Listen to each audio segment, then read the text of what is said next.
Thank you, folks, for joining us today for the Inside Scoop on our Anona virtual concert series. We are kicking off 2021 with a very special concert, our Jazz in January concert event. It's going to be held on Sunday, January 27th at 4 p.m. We're going to be highlighting just a few of our local jazz musicians and artists that are in the Tampa Bay community, and especially want to give a big warm welcome today to Fred Johnson. Fred, thank you for joining us.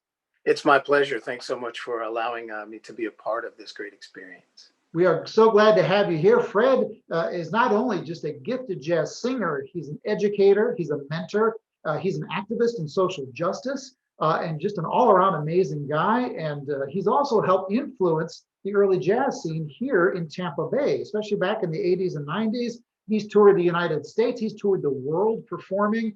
And he settled the past couple of years here in Tampa Bay, and he's a regular performer in our community, including, I believe, our Clearwater Jazz Holiday concerts you've been a part of as well.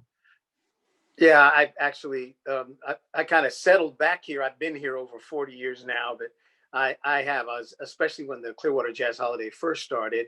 Over the history of the Jazz Holiday, I've performed there 12 times, and I'm actually honored to be in the Clearwater Jazz Holiday Hall of Fame. So yeah, it's a festival that's close to my heart.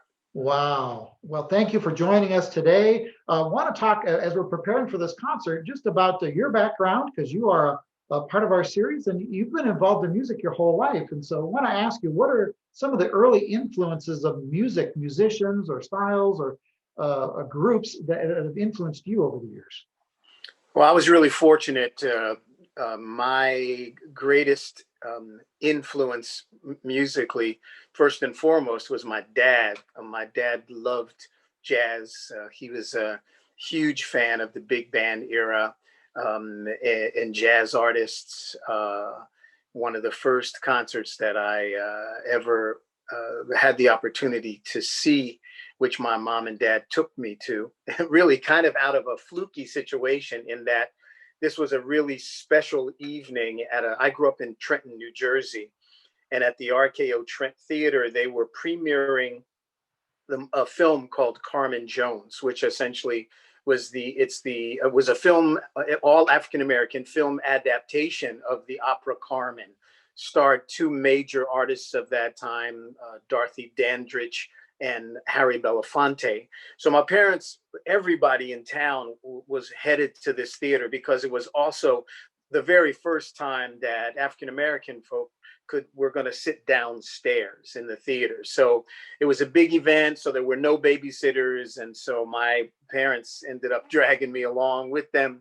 And the movie happened. And there was an announcement that was made before the film started saying, at the conclusion of the film, we're going to take a short 15-minute intermission, but please don't leave the theater because we have a very special surprise. And so we watched the film. There was a lot about it I didn't understand. I was only 7 years old. On the break, fell asleep on my father's lap and woke up to the sound of an orchestra. And the announcer said, "Ladies and gentlemen, the RKO Trent Theater is proud to present Mr. Nat King Cole." And so that evening, I had the opportunity to hear Nat King Cole, to watch my parents and people around me and how taken they were, how moved they were, how proud they were. And I heard his voice, and I wasn't sophisticated enough to fully understand, but I realized I was experiencing something that was amazing. And it was at that point in my life, because I can't ever remember a time in my life where I didn't love music, where I said, you know what, man, I wish I could do that. I would love to be able to make people feel what he's making people feel. So my strongest influence early on was Nat King Cole. That's amazing. Yeah. Just to have someone of that stature to be able to be in a moment like that and to have that connection, what a powerful story. Yeah, it was a powerful moment for me. And then, of course, I went on the second concert that I saw live. My dad took me to the Army base in New Jersey, Fort Dix, New Jersey, and I heard the Count Basie Orchestra, and the famous Joe Williams sang there, and there was a drummer, the amazing drummer for the Count Basie Orchestra at that time was a guy named Sonny Payne. So I remember just kind of standing near the stage and looking up at Sonny Payne and watching him play drums. And so that kind of gave me an affinity for that. But, I listened to him. Of course, Miles Davis as an instrumentalist was a real influence for me. And I think probably beyond Nat King Cole, one of the most influential voices, both as a singer, also as just a piano player, was the great Carmen McRae. Wow. So yeah, and then I just kind of, lived in that jazz world, and I had an affinity to make up things anyway. So the elements of improvisation coupled with my love for jazz, those were really my strong beginnings. And not only just some amazing individuals that have helped influence your music, we also talk about our faith journey and how our faith journey can inspire us and influence us in our music and our performances. Maybe take just a moment to talk about your own faith and faith journey there. How has that impacted or inspired your musical journey? My faith journey has been a really, really powerful one. I grew up in the Southern Baptist Church. Not good enough, feeling like I wasn't good enough to sing in the choir. Oh no, as a choir director, I would say, oh no. Everybody in the church could really, really sing. So, my first influences, of course, was in the Southern Baptist Church. As I grew up and began to tour the world, I had strong influences because I spent a significant amount of time in Europe and the Middle East. Delved very much into the Islamic faith, especially Sufism. And I've spent a good portion of my life connecting with faith traditions from around the world. Some of that was based upon the fact that many of the conflicts that were going on in the world were religion or faith-based, oppositional faith kinds of things.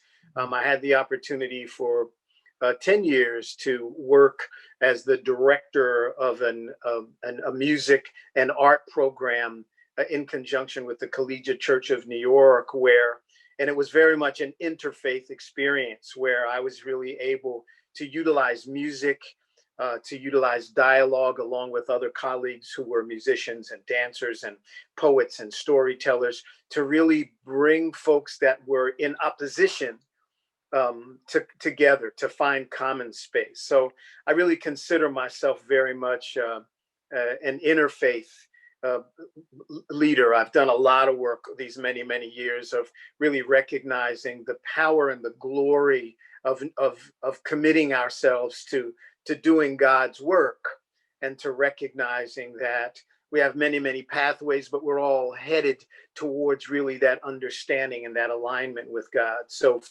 me, I've been really blessed to be able to use music to, I think, inspire people's hearts towards loving themselves, inspiring people's hearts towards wanting to create beauty and create music together, and also enriching our appreciation and our acknowledgement of the breath of life that God has given us. Absolutely. I mean, there's nothing more beautiful than when music can teach us that message of love and bring us together.